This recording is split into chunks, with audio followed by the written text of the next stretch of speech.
This is the practice test for fractions, and here we are working on problem number 11. The problem says find the area in feet of an Apple iPhone 6 screen that is 3/12 feet by 7/12 feet.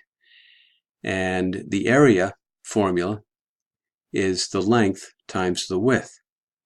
So in this case we have 3/12 feet times 7/12 feet. We just multiply the two fractions, and when I multiply fractions, I multiply the top numbers. 3 times 7, 21. 12 times 12, 144. And this is if I do it by hand.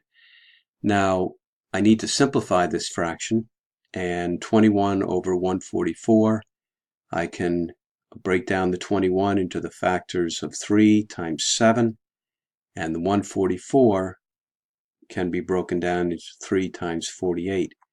And then the 3's cancel, and I'm left with 7/48 square feet.